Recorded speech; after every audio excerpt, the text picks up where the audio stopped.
c'est à mon tour de parler. Moi aussi, j'ai une chronique. Ce mois-ci, la dernière émission l'année dernière, je vous avais parlé dans un monde de geeks de Bob Moran. Je ne sais pas si vous en souvenez. Oui, totalement.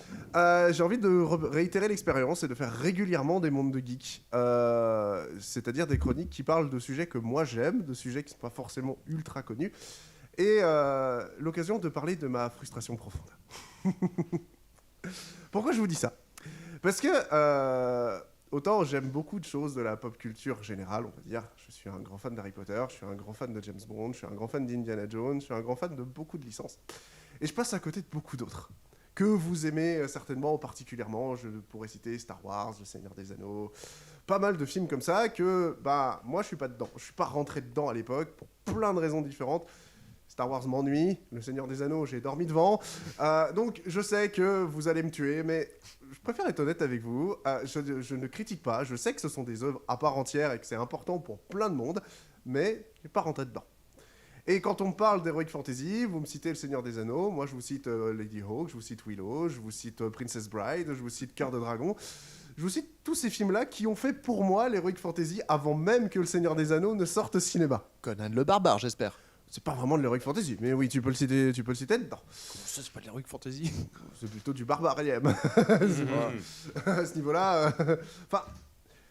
Et aujourd'hui, je vais vous parler d'une licence qui a vécu exactement la même chose, même au-delà de moi. J'en suis ultra fan. Peu de gens savent ce que c'est, et je peux en parler à très peu de gens, parce que peu de gens ont vraiment de répondants dessus. C'est culte dans son pays d'origine, mais en France, on est complètement passé à côté pour plein de raisons différentes. Mais c'est scandaleux, en vrai. Je veux dire que cette licence compte, je recherche dans mes notes, à l'heure actuelle, 13 films, 11 séries, sur un total de 45 saisons, avec une histoire intégrale qui se déroule sur 3 siècles, et personne ne connaît. Enfin, personne ne connaît complètement l'histoire, et personne n'est vraiment rentré dedans en France et en Europe. Godzilla ? Non. Star Trek. Je vais vous parler de Star Trek. Pourquoi je vous parle de Star Trek ? Parce que si je vous parle de Star Wars, tout le monde le connaît. Tout le monde connaît les films, tout le monde connaît aujourd'hui les séries et les critiques. Tout le monde a son avis sur la saga. Tout le monde peut me dire, ouais, la prélogie originale, elle est trop bien. La prélogie, elle est, elle est super.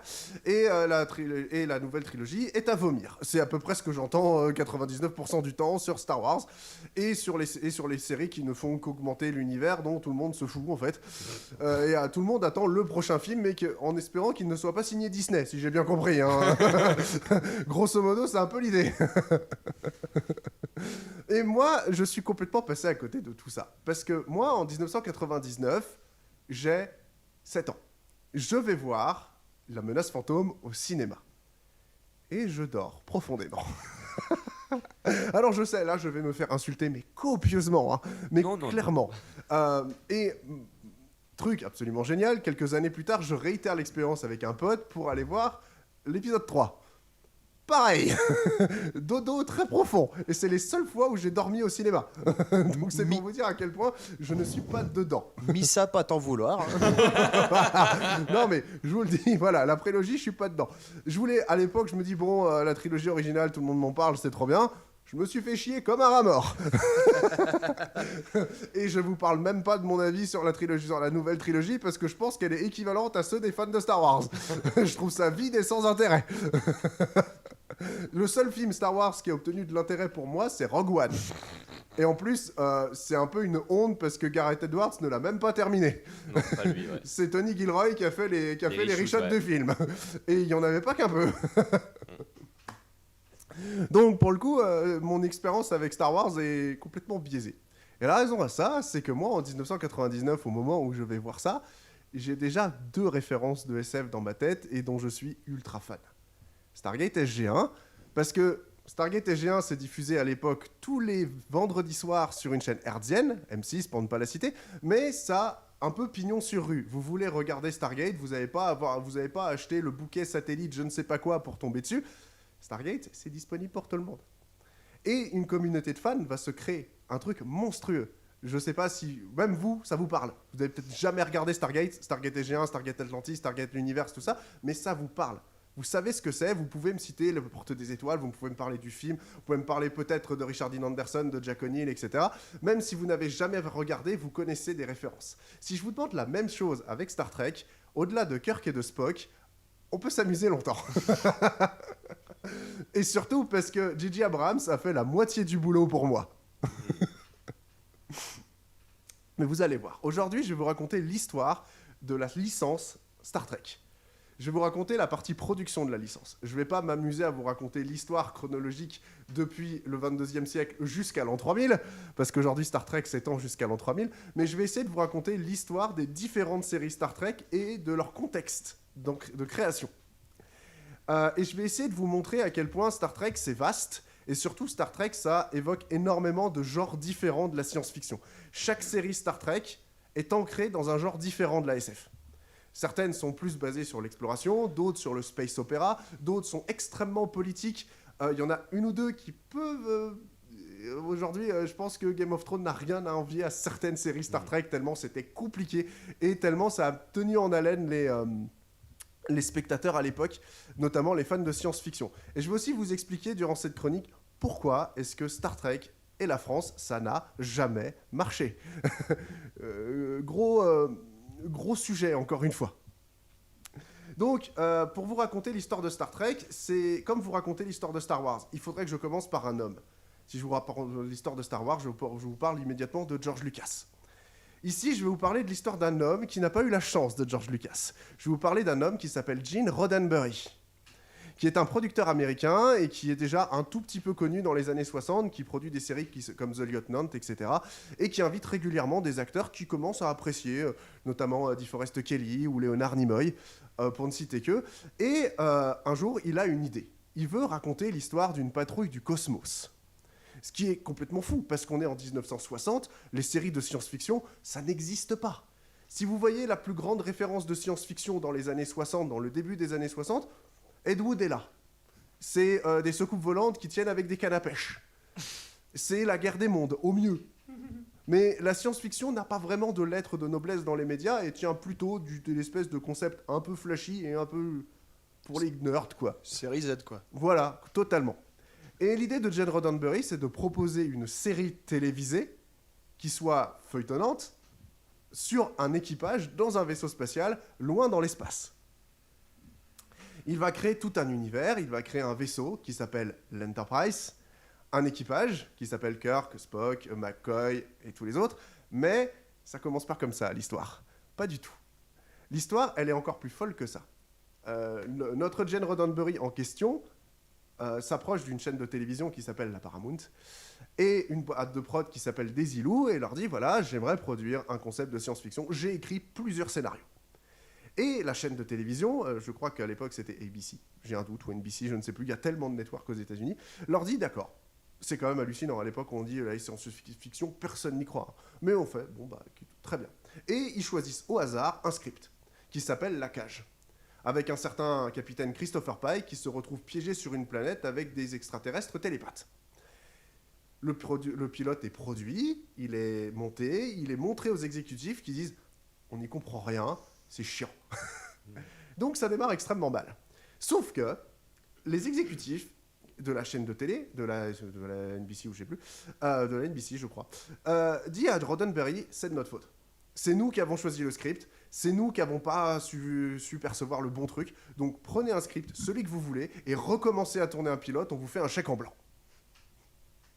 C'est rare ça qu'une chaîne de télévision fasse ça. Voilà. Et ce pilote s'appelle Quand l'homme dépasse l'homme. Il deviendra le premier épisode de TOS, c'est-à-dire The Original Series, et introduit le capitaine Kirk, Spock, qui était déjà dans le premier pilote, Uhura, le personnage black, pour une fois aux États-Unis. Ça n'arrêtait pratiquement jamais arrivé, mais on a dans les personnages principaux une femme de couleur. C'était un événement, ça, ouais. On a également Chekhov, qui représente le côté russe, qui n'est pas joué par un russe du tout, hein, James Doohan n'a jamais été russe. On a également McCoy, le médecin en chef, ou Scotty, qui s'occupe des machines du vaisseau.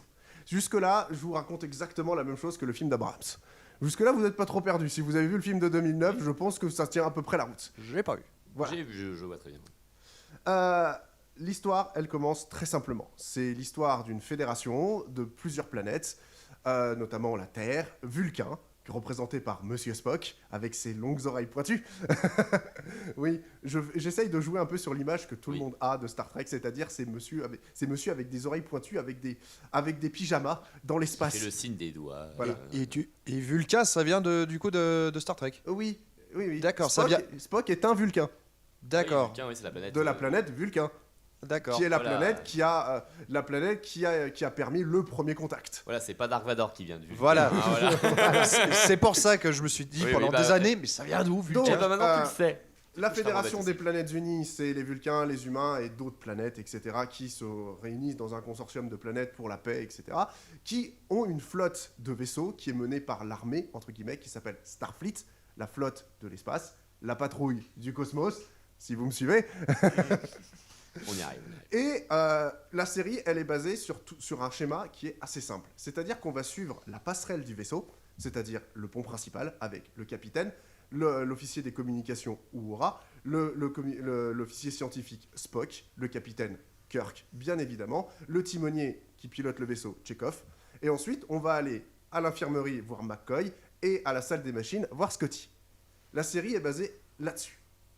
En plus de ça, un peu comme dans les westerns en fait. Vous avez le shérif, vous avez le saloon, vous avez le médecin, vous avez les bandits, etc. qui encerclent la ville. C'est un peu le même délire.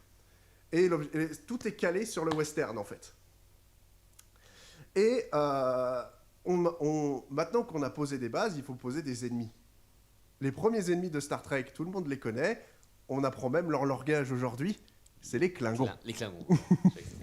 Les Klingons qui sont devenus les ennemis mythiques de la première série Star Trek. Vous allez voir, ça va pas mal évoluer.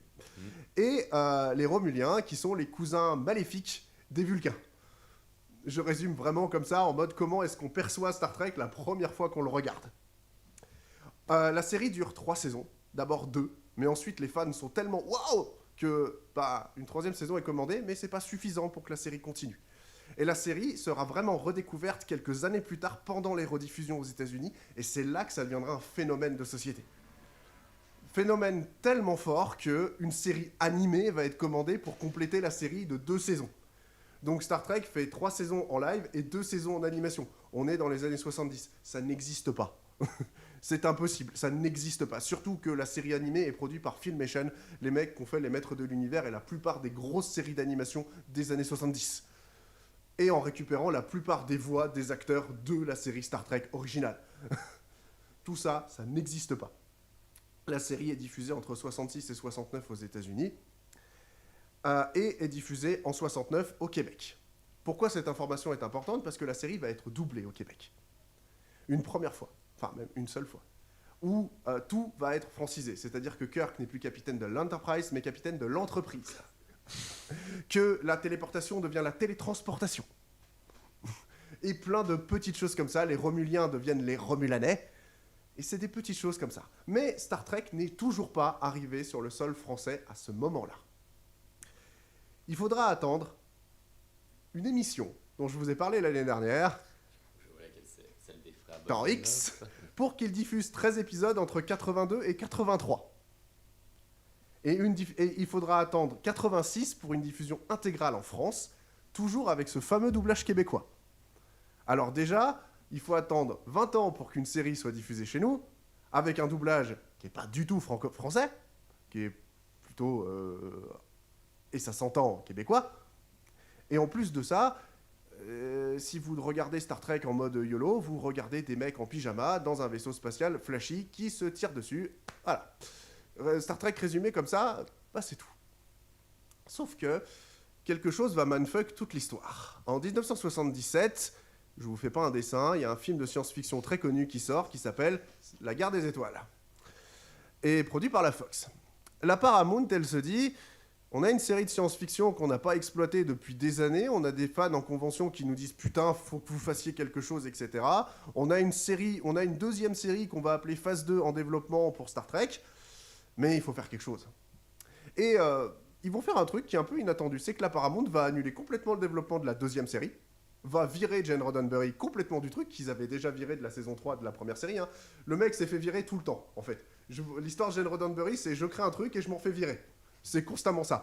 Il écrit le premier scénario du film de 79, il s'en fait virer.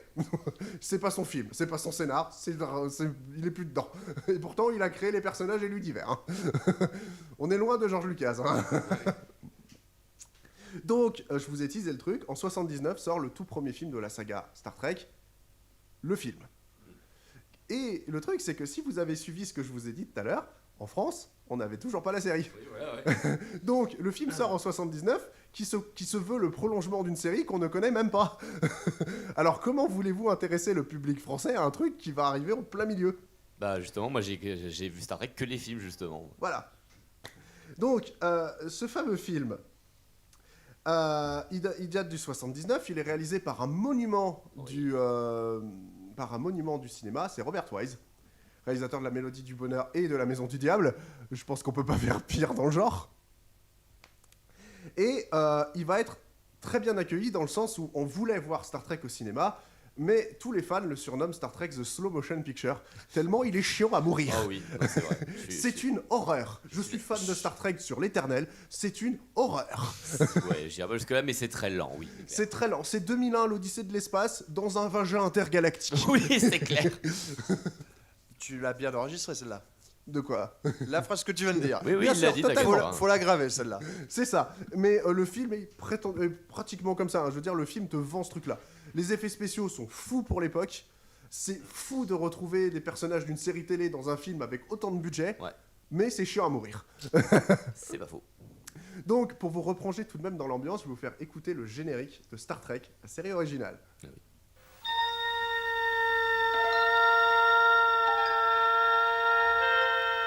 Space, the final frontier.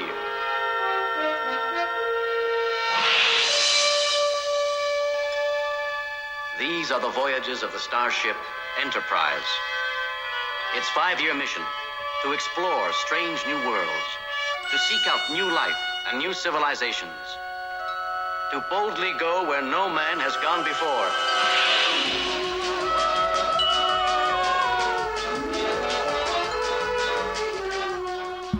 Ce thème composé par Alexander Courage est encore révolutionnaire pour l'époque parce qu'il est composé au thérémine, un instrument que personne ne connaissait à l'époque et qui sera réutilisé notamment par Elmer Bernstein sur la BO de SOS Fantôme dans les années 80.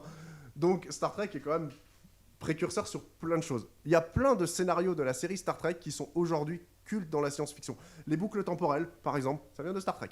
Les univers miroirs, ça vient de Star Trek. Tout ce que vous pouvez trouver à peu près de clichés de science-fiction, Star Trek l'avait fait entre 66 et 68. Et c'est pour ça Star Trek, c'est pas cliché, c'est lui qui a créé le truc. Voilà, c'est ça. Et c'est pourquoi Star Trek, même si ça a vieilli, reste une série fondatrice. Donc, on en était là. Juste avant la sortie du film, il s'est passé un truc qui a prouvé au monde entier que Star Trek, c'était quand même culte, notamment aux États-Unis. Merde, j'ai plus de batterie. Petite page de pub, nous reprenons dans quelques minutes. Oui, je vais changer les piles, c'est pas grave. Heureusement, j'ai prévu. Plaisir au royaume du canapé. Avant la sortie du film en 79, il se passe un événement qui va montrer au monde entier que Star Trek, c'est marquant au moins aux États-Unis. En 77, la NASA, sous l'impulsion d'un public de plus en plus fou, envoie des lettres tous les jours pour que la première navette spatiale du programme s'appelle Enterprise. Ce qui sera le cas. Et elle sera d'ailleurs inaugurée par les acteurs de la série et par Gene Roddenberry en personne. La preuve que le phénomène Star Trek vient de se lancer clairement au milieu des années 70. C'est donc le terrain idéal pour créer un nouveau film, un premier film, qui sera The Slow Motion Picture de Robert Wise. Mais ce qui nous intéresse, c'est la suite. En 82 sort La colère de Khan. Le fameux cri Cannes, tu connais quoi? Voilà, Non? c'est un mème. Ah ouais, c'est un... Alors, J'ai essayé de l'imiter, mais je ne fais pas très bien. les films Star Trek sont là pour prolonger la série 10 ans après la fin de la série. L'objectif, c'est de montrer ce que sont devenus les personnages en prenant 10 ans dans la gueule. Et l'objectif est de prolonger leur histoire en créant des épisodes de série plus longs. Ça, c'est le thème de La colère de Khan.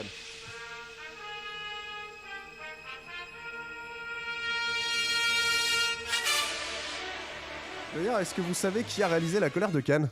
Nicolas Meyer. je Nicolas crois, Meyer, exactement. Qui a fait le 6 aussi. Aussi, exactement, j'allais y Qui revenir. les deux sont très bien d'ailleurs. Les deux sont parmi les Voilà, meilleurs. je c'est trouve. les meilleurs épisodes de la saga Star Ouais, Trek on peut au dire ça. cinéma, clairement. Le truc, c'est que les films, oubliez-les, tout de suite.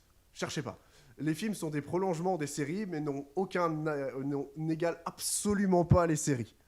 C'est là où, si vous découvrez Star Trek à travers les films, vous êtes complètement biaisé. Parce que déjà, c'est les prolongements de séries que vous n'aurez pas vues, et c'est même des suites avec des références, des trucs comme ça. Et en plus, en français, vous allez être encore plus perdu parce que le doublage n'est pas cohérent. Donc c'est pire que tout. Donc le premier film, la BO est signée par Jerry Goldsmith. Le second par James Horner, qui s'occupera aussi de la BO du troisième, à la recherche de Spock.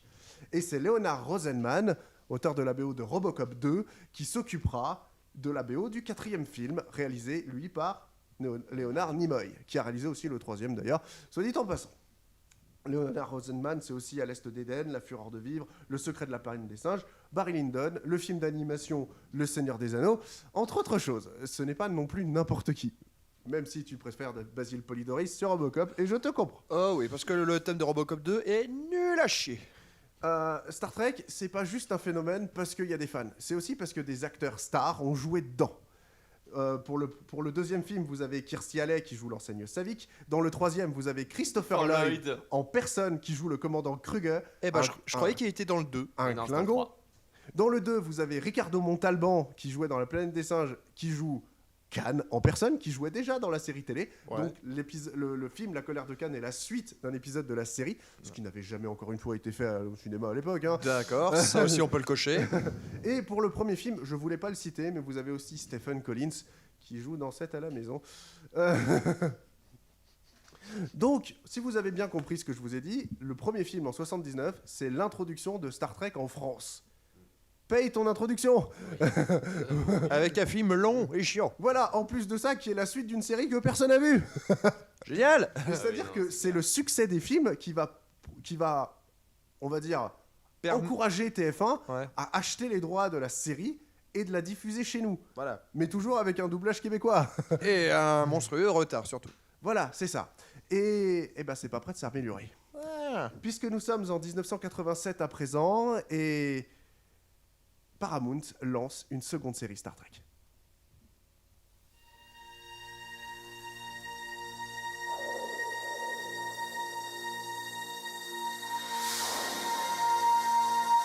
Cette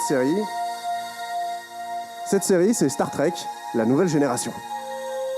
The Next Generation en VO.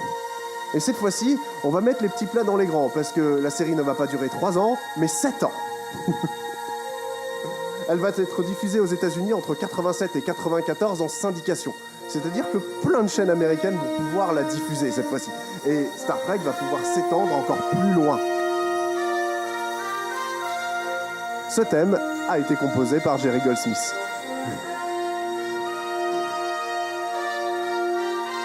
Et ce thème, c'est aussi celui du premier film The Motion Pictures. Alors, qu'est-ce que c'est Star Trek, la nouvelle génération? C'est Star Trek au 24e siècle, c'est-à-dire un siècle plus tard. On suit l'équipage de l'Enterprise D cette fois-ci, puisqu'à l'époque, on suivait le NCC 1701 tout court, et celui du 1701A, qui est le même, en fait, qui a juste changé de vaisseau 10 ans plus tard. On suit cette fois-ci l'équipage du 1701D, mené par le capitaine français Jean-Luc Picard, accompagné par son numéro 1, William Riker, joué par Jonathan Frakes, Geordi Laforge, son chef ingénieur, Worf, un Klingon qui a rejoint la Fédération, mais c'est expliqué dans le 6e film, et qui devient chef de la sécurité, Data, un androïde qui se rêve d'être humain comme Pinocchio, et le docteur Beverly Crusher. Pour une fois, une femme rejoint le rang de médecin dans une série.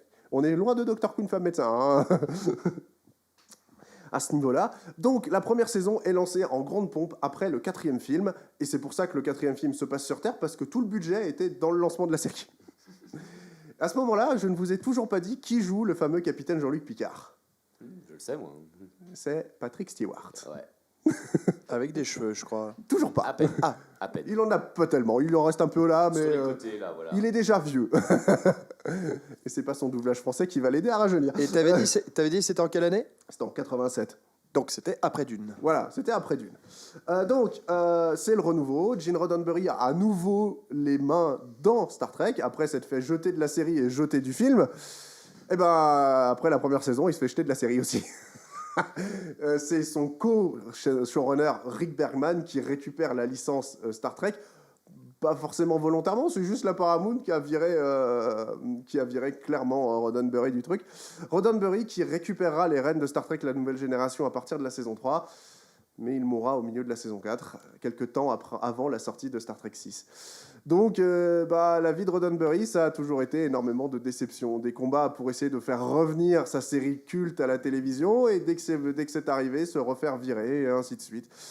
Dans tous les sens, donc c'est un peu dommage pour lui, mais sa série perdure malgré lui et malgré son décès, puisque Star Trek La Nouvelle Génération sera diffusée jusqu'en 1994 sous la houlette d'un certain Rick Bergman qui deviendra propriétaire de la licence et qui exploitera le concept sur toutes les séries Star Trek qui vont suivre pendant les années 90 et 2000, et à chaque fois va se donner comme mission de changer le genre de la série.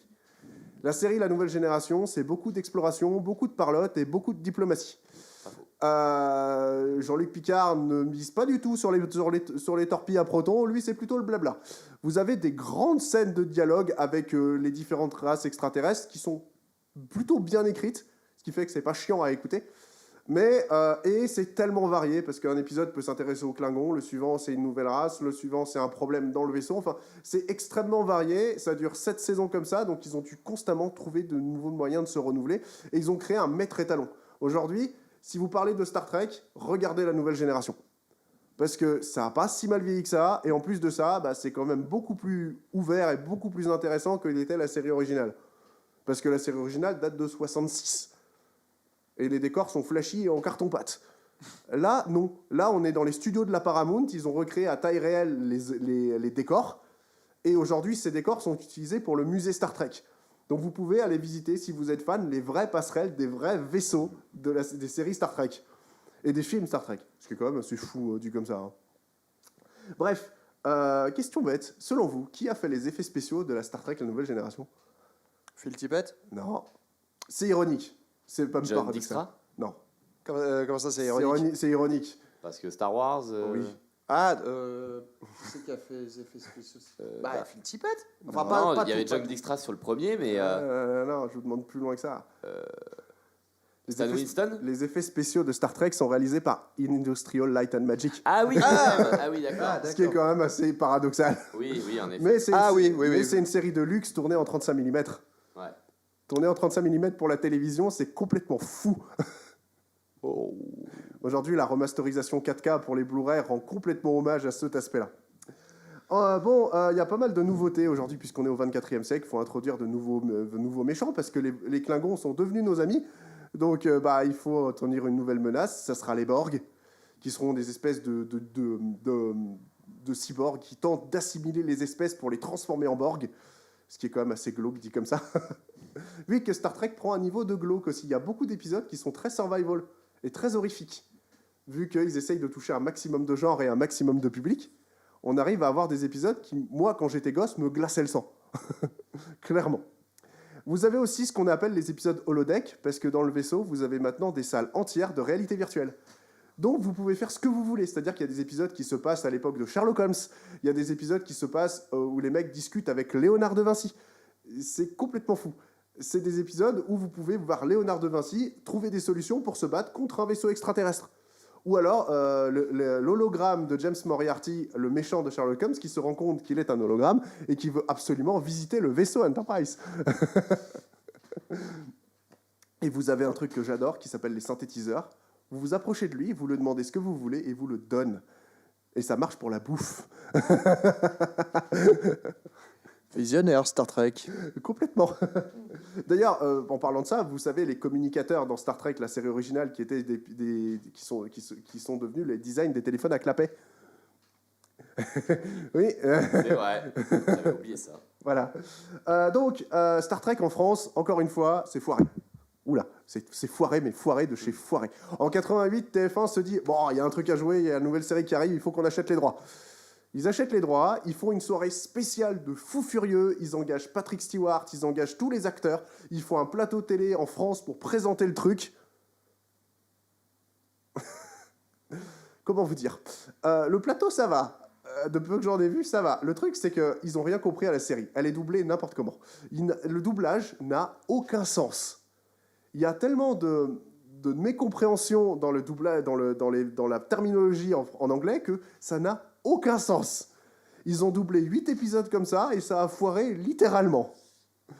Vous pouvez retrouver aujourd'hui ces épisodes dans des VHS extrêmement rares, mais je veux même pas les voir. Ils ont fait un deuxième doublage quelques années plus tard, foiré complètement aussi. Donc pour le coup, c'est encore une fois l'introduction de la nouvelle génération en France, c'est mort. C'est mort, c'est foutu. Jusqu'à ce que une petite chaîne du câble du nom de Jimmy, créée par Pierre Lescure et les grands pontes de Canal, se disent que Star Trek, ça fait partie de leur enfance. Et décident d'acheter les droits de l'ensemble de la licence. De la diffusion des films, mais aussi de toutes les séries présentes et à venir. Et engage un studio de doublage mythique pour les fans de Star Trek du nom du studio Lincoln, qui décide de réaliser le doublage complet des séries Star Trek. Et comment ils font ça ? Parce qu'ils créent une Bible intégrale. Une Bible qui n'est pas celle de la série en québécois, ni celle des films, qui créent leur propre Bible pour pouvoir assurer de la cohérence entre la nouvelle génération et toutes les séries qui viendront par la suite. Cette Bible, elle est encore utilisée aujourd'hui par les séries diffusées sur Netflix et Paramount+. Tellement c'est devenu la base. Les phaseurs, les Romuliens, qui prennent enfin leur nom officiel, et toutes ces choses-là ont enfin un nom en français, et cohérent. Et en plus, ils ont essayé de faire à chaque fois en sorte que dès qu'un personnage part d'une série pour aller dans une autre, que ce soit temporaire ou régulier, il garde la même voix française, tout le long, pour recréer cette cohérence qu'on trouvait aux États-Unis, parce qu'on passait d'un spin-off à un autre assez régulièrement. Donc, il faut attendre 96 pour ça. On n'y est toujours pas, les gars. Hein. En attendant, on a 2 films qui sortent en salle dans le monde entier. Star Trek V, The Final Frontier, et Star Trek VI en 91, A New Home, qui sont très paradoxaux. Très opposé, ouais. Star Trek V est le pire film jamais sorti. Le pire épisode de Star Trek jamais fait. Tandis que Star Trek VI est peut-être l'un des meilleurs films jamais réalisés dans la licence. Et il y a une raison à ça. Star Trek V est réalisé par William Shatner. Ah, j'aurais dit Nimoy, justement. Leonard Nimoy a réalisé les épisodes 3 et 4, qui sont plutôt bons. Ils sont pas monstrueux. Ah, et c'est pour ça que, du coup, l'autre, par ego, il a voulu faire le 5. Exactement. Shatner a demandé une clause qu'il avait déjà demandé à l'époque dans la série. C'est-à-dire que tout ce que son copain Nimoy a, il le veut aussi. Et il a demandé ce qu'on appelle la clause de la nation la plus favorable. C'est-à-dire qu'en général, on utilise ça pour les traités de paix à l'ONU. Lui le demande dans son contrat et dit Leonard Nimoy fait des films, d'accord, mais moi aussi je veux les faire. Donc il décide de réaliser Star Trek V, qui est un film sur Dieu. Sur l'Enterprise qui va littéralement chercher Dieu sur une planète extraterrestre. On dirait Prometheus. C'est de la merde. À la différence de Star Trek VI, pour le coup. Puisque Star Trek VI, A New Home, raconte un des événements historiques les plus importants de la saga Star Trek, les accords de Khitomer. On a vu dans la nouvelle génération que les Klingons ont rejoint la Fédération, et c'est pour ça que Worf peut devenir l'officier de sécurité de l'Enterprise. Oui, sauf qu'on nous a jamais expliqué comment ça s'est passé. Eh bien, le traité de paix entre la Fédération et les Klingons nous est raconté a posteriori dans le 6e film, qui se passe un siècle avant la série La Nouvelle Génération. Vous suivez ? Ça va.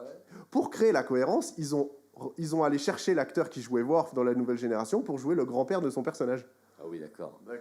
Pour justement créer tous les liens possibles entre la série et les films. Et à partir de là, c'est là où les séries et les films vont être ultra liés entre elles. Et tous, à chaque fois qu'on va faire référence aux accords de Khitomer dans les séries, eh ben on va chercher une référence à ce film-là, en fait. Qui est en fait le film qui raconte comment est-ce que les Klingons et la Fédération se sont alliés. C'est un pan important de l'histoire de Star Trek, et c'est aussi un des meilleurs films de la saga. Je suis d'accord. Alors, encore une fois, il y a encore des stars qui ont joué dans les films. Hein. Dans le 5, vous avez David Warner, qui joue aussi dans le 6, pour se rattraper. Vous avez également Kim Cattrall, qui joue dans le 6, Kurtwood Smith, qui joue dans le 6, et Christopher Plummer, qui joue dans le 6. S'il me fallait une raison pour vous dire que Star Trek 6, c'est trop bien, je pense que je l'ai trouvé. D'accord. Jerry Goldsmith revient à la composition du 5e, et c'est un illustre inconnu de nom de Cliff Edelman qui compose la musique du 6e, qui reste quand même plutôt classe. Tu es en train de me dire que dans le même film, il y a Kim Cattrall et Kurtwood Smith. Oui, et Christopher Plummer. Je m'en fous. Non, alors, c'est le plus connu entre les trois, c'est sûr. Donc, la série Star Trek à la télévision ne s'arrête pas là. En 89-91, à ce moment-là, à la télévision américaine est diffusée la Next Generation, qui arrive bientôt à sa fin. Et l'objectif, c'est de renouveler un peu la licence. Et plutôt que d'attendre la fin de la nouvelle génération pour lancer un nouveau projet Star Trek, ils décident de lancer en parallèle de l'avant-dernière saison une nouvelle série. Cette série s'appelle Deep Space Nine et ça ressemble à ça.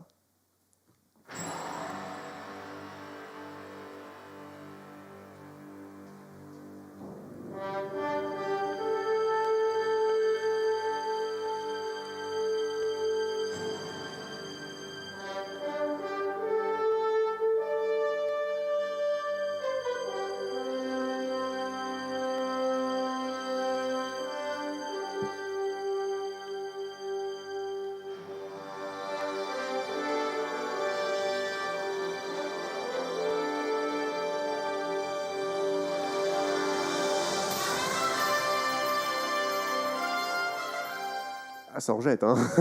On est en 1993 à ce moment-là, et on est reparti pour 7 nouvelles saisons de Star Trek Deep Space Nine.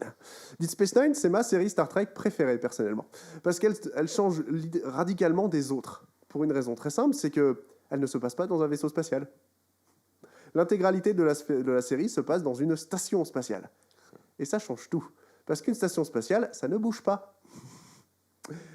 Et il faut créer tous les jours des nouveaux scénarios pour que, dans un lieu qui ne bouge pas, qui ne change jamais de destination, il se passe toujours de nouveaux trucs.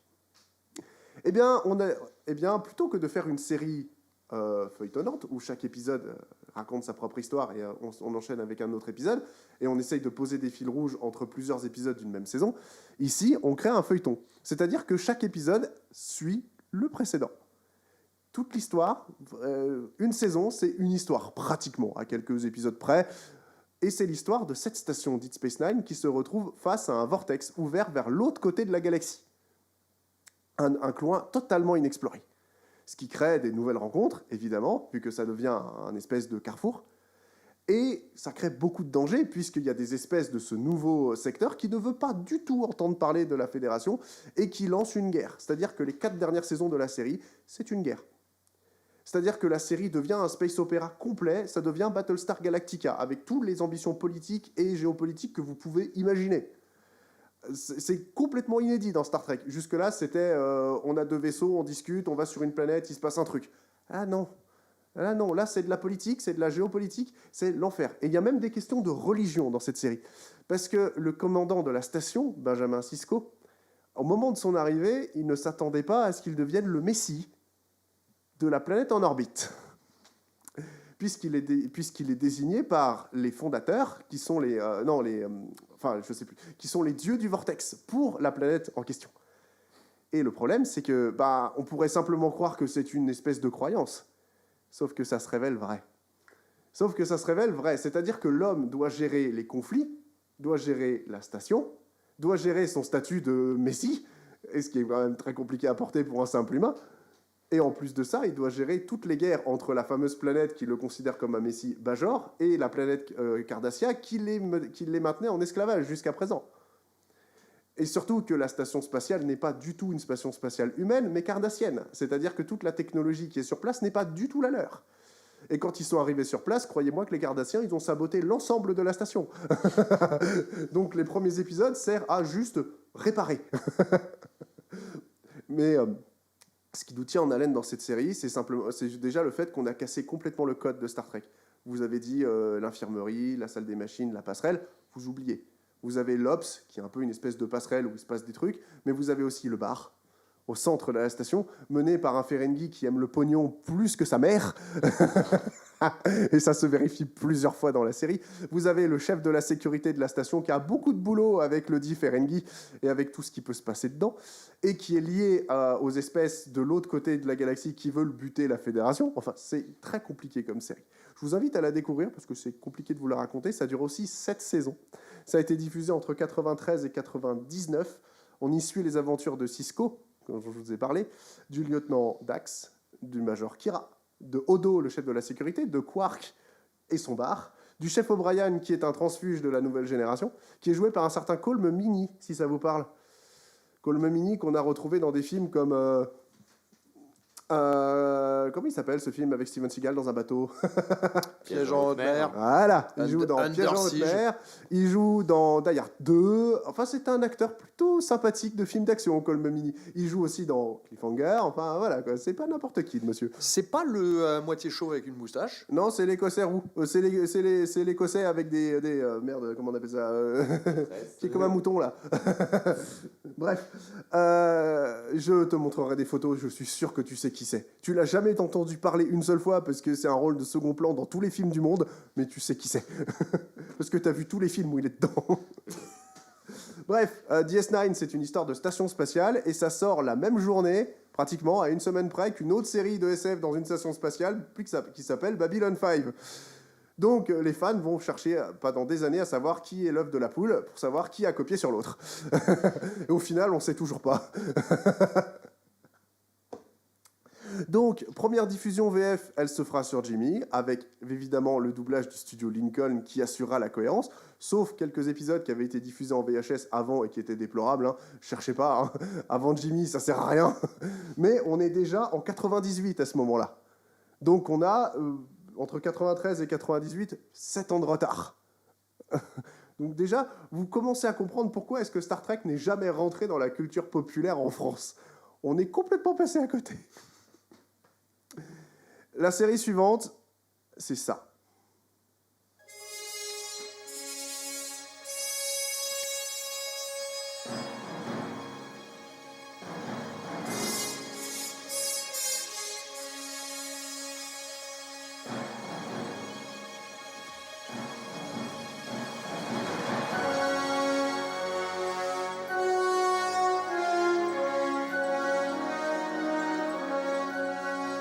Cette série, c'est Star Trek Voyager, diffusée entre 1995 et 2001 aux États-Unis.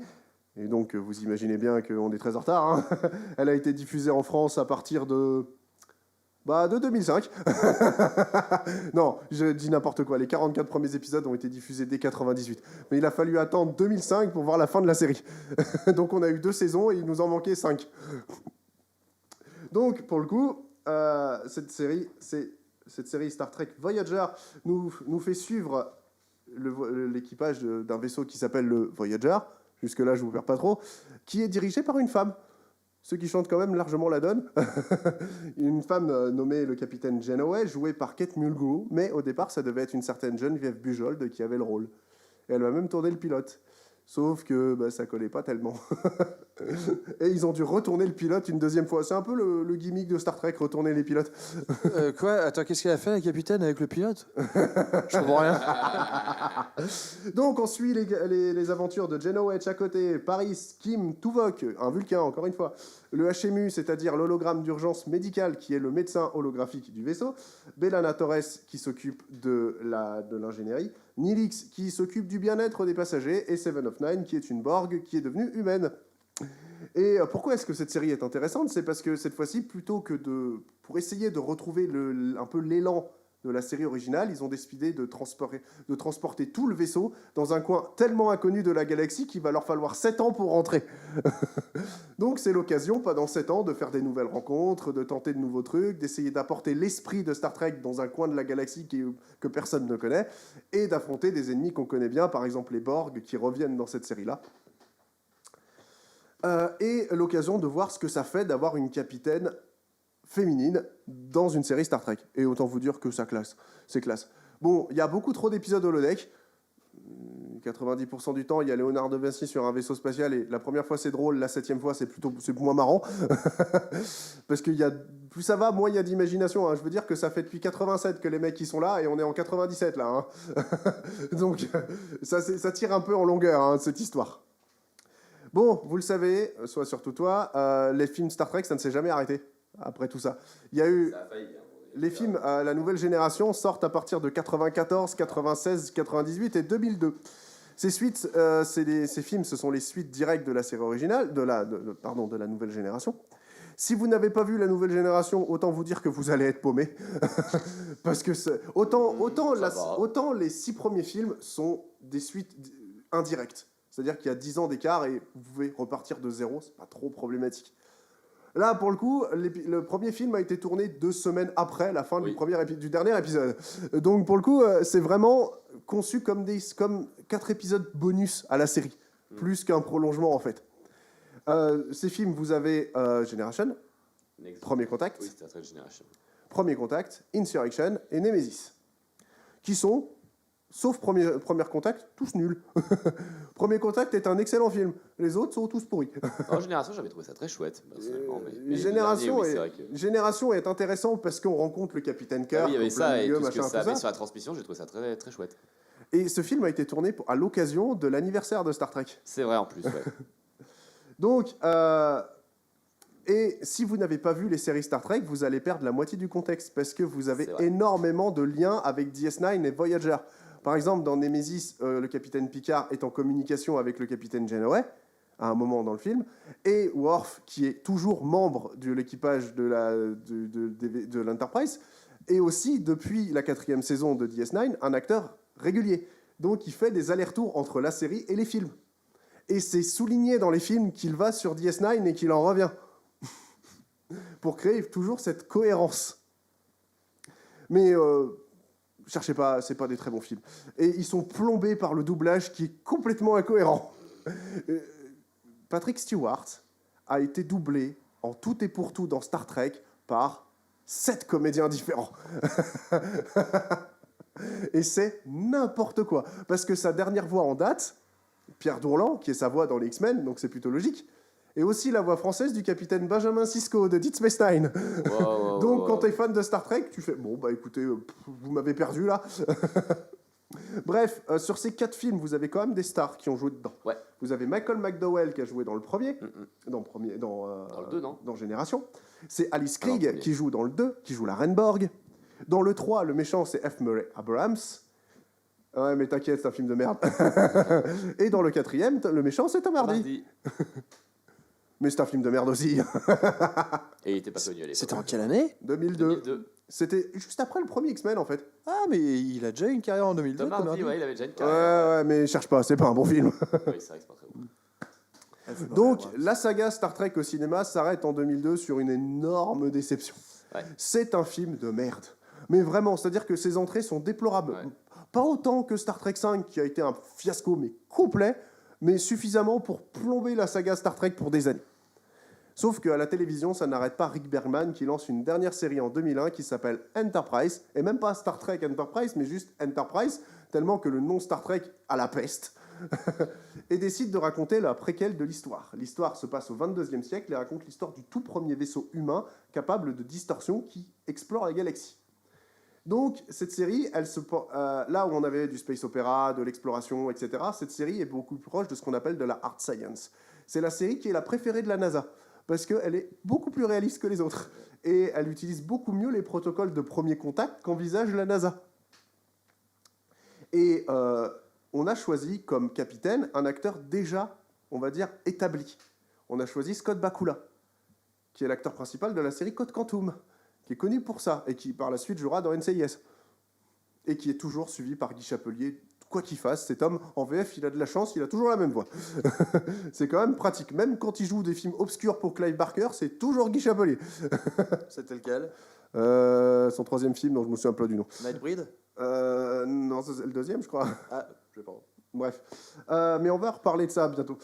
Donc, la série Enterprise, ça ressemble à ça.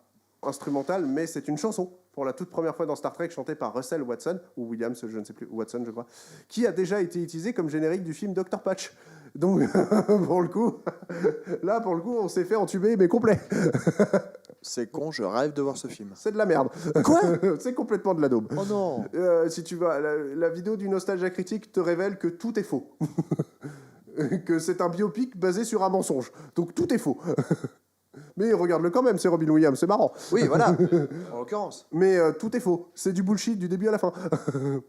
Bah, au moins, faut le savoir. Donc, la série est un préquel, se passe au 22e siècle. On suit le capitaine Archer, qui est cité dans les films d'Abrams d'ailleurs. Vu que Kirk a fait une petite boulette avec son chien, un accident de téléportation. Donc, on suit Archer, l'enseigne Mayweather T'Pol, qui est envoyé par le gouvernement vulcain pour surveiller les humains, parce qu'on est vraiment à une époque où il n'y a pas tellement de confiance, etc. C'est un peu les balbutiements de l'intrigue, etc.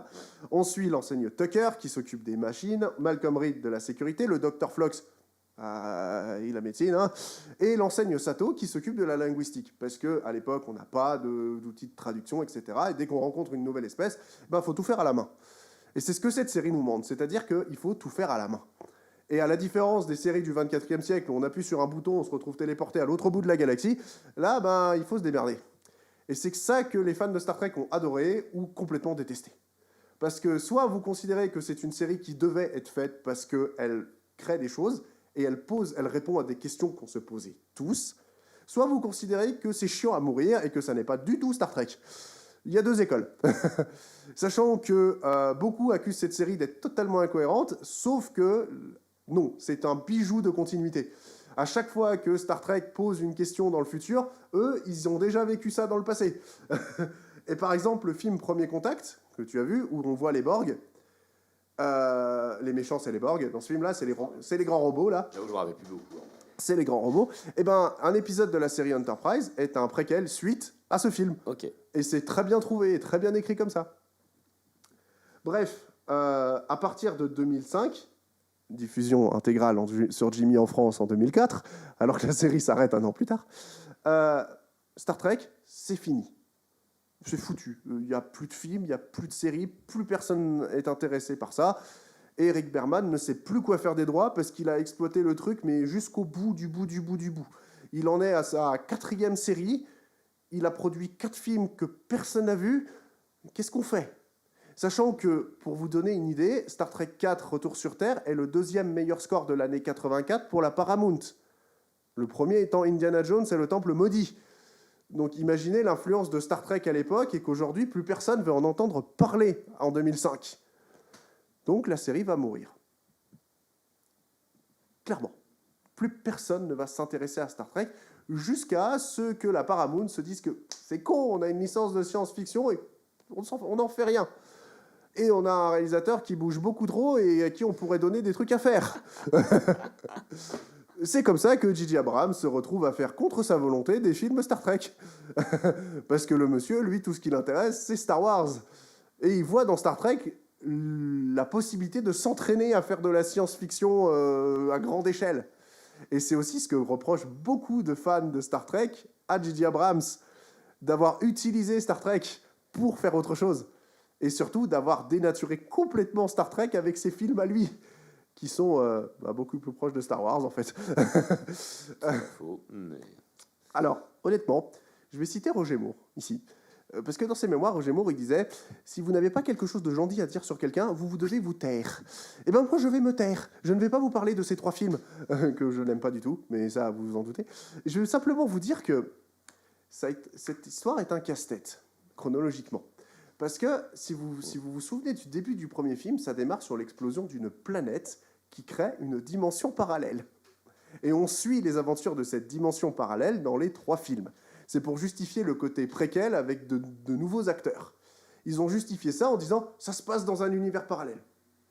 Donc c'est pas grave, ils n'ont pas la même gueule, mais ils sont en décalage de 1 siècle et demi, donc ils refont des histoires que vous avez déjà connues. Donc ils ont justifié ça scénaristiquement comme ça. Sauf que l'univers prime, celui qu'on connaît tous de Star Trek, il existe toujours.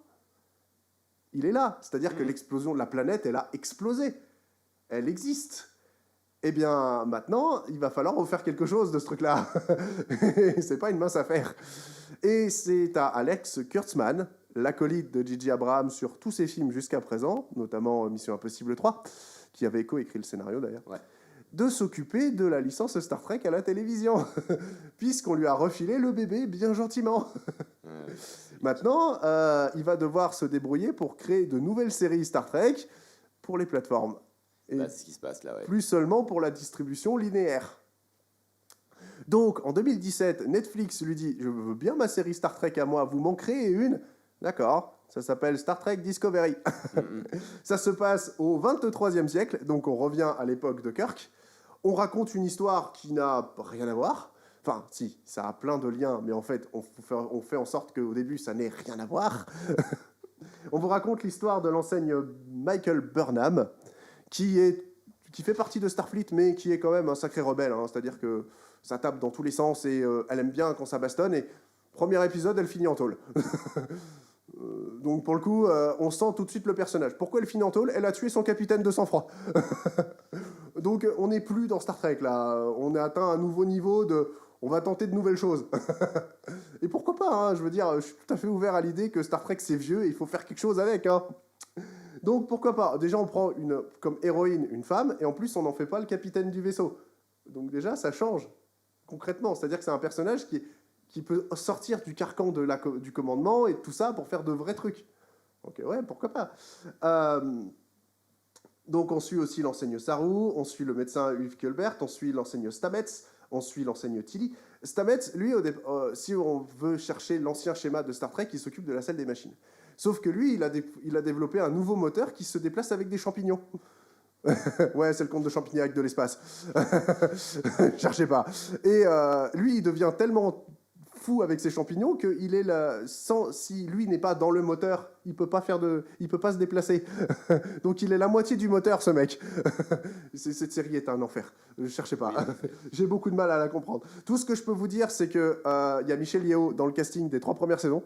Et pas en mode YOLO, je fais une petite visite. Non, elle est récurrente dans les 3 premières saisons.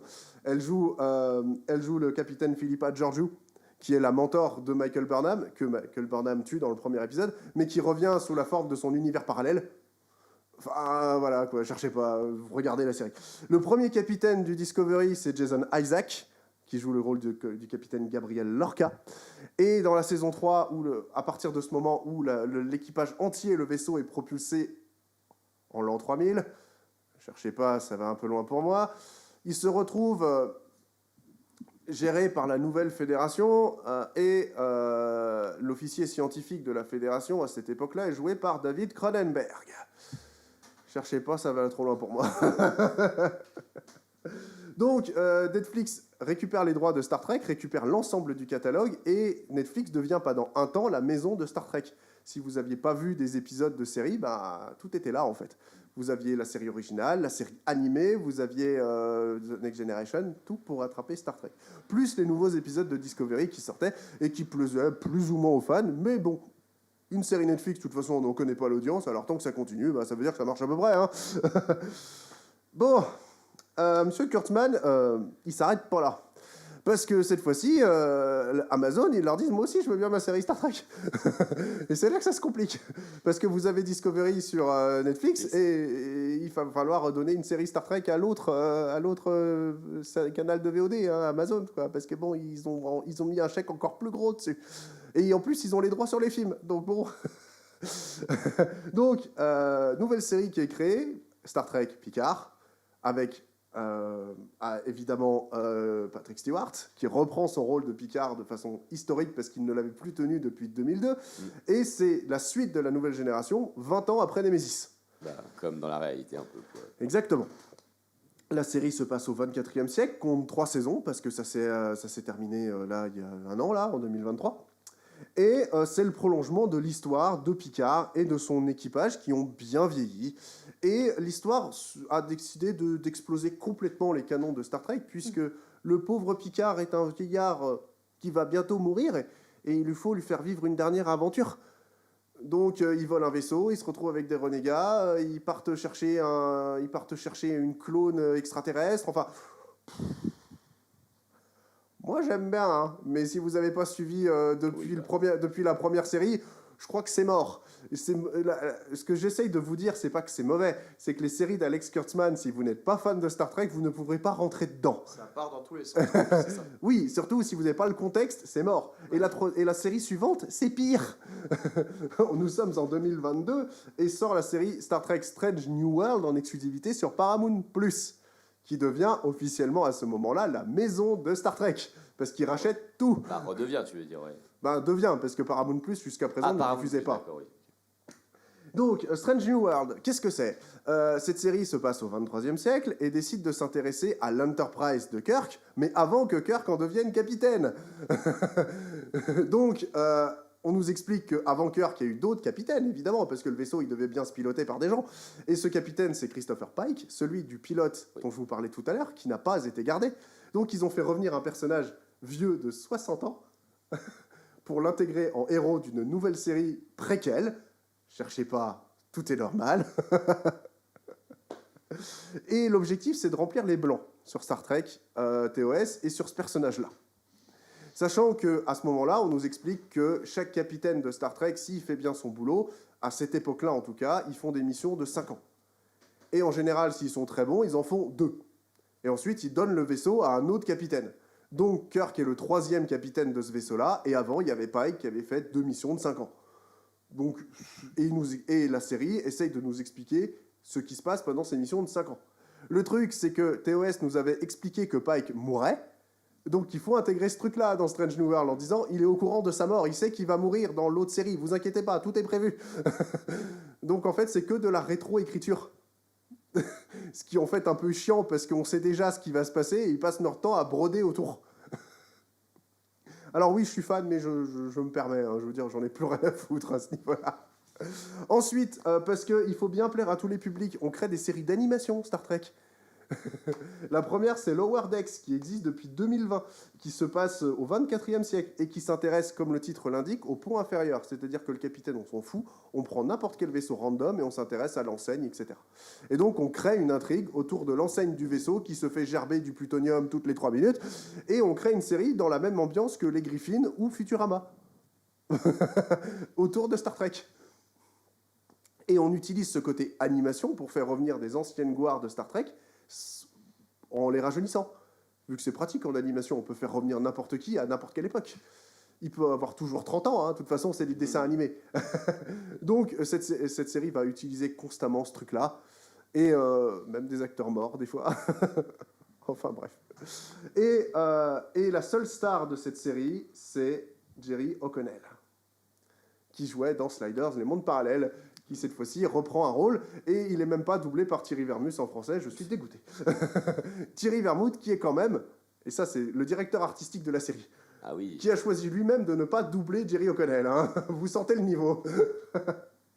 Et je terminerai par Prodigy, qui est aussi une série d'animation, qui cette fois n'est pas dirigée et diffusée sur Paramount+, pour une bonne raison, parce qu'elle est destinée au jeune public. Elle est diffusée sur Nickelodeon. L'objectif est de faire découvrir Star Trek à un public plus jeune pour petit à petit les initier à la science-fiction et les amener aux autres séries Star Trek. Je sais pas ce que ça vaut et j'ai pas envie de le savoir.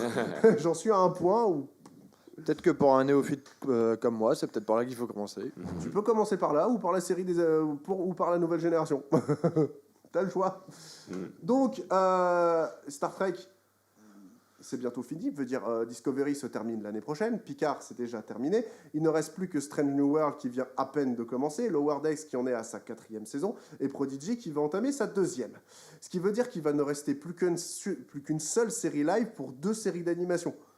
Ils vont pas faire ça comme ça, hein. Ils vont nous pondre encore plein de séries. Oui. Alors, la prochaine série s'appelle Star Trek Academy et va s'intéresser aux cadets de la Fédération dans l'école où on leur apprend à être des capitaines. Oh mon Dieu. On va voir des enfants. En fait, on va transformer Star Trek en teenage show. On en est là. Et va y avoir un téléfilm qui s'appelle Section 31 avec le personnage de Michel Yeo en prime et qui va s'intéresser au service secret de Starfleet. Et ça, on nous le tease depuis très longtemps et j'espère que ça arrivera un jour. Mais le problème, c'est qu'entre-temps, Michel Yeo s'est découvert la célébrité. Donc, pour le coup, la disponibilité pour Star Trek, c'est moins ça. Donc, voilà. Vous l'aurez compris, les nouvelles séries Star Trek, je suis pas fan. J'ai essayé de regarder pour la chronique, pour me dire à quoi ça ressemble aujourd'hui, et je suis un peu tombé de ma chaise. Par contre, je saurais trop vous conseiller une autre série qui n'a rien à voir avec Star Trek, qui s'appelle The Orville, créée par Seth MacFarlane, qui est sa toute première série live, où, en grand fan de Star Trek, il a décidé de faire une série de science-fiction où il était le capitaine d'un vaisseau spatial. Ah bah tiens donc.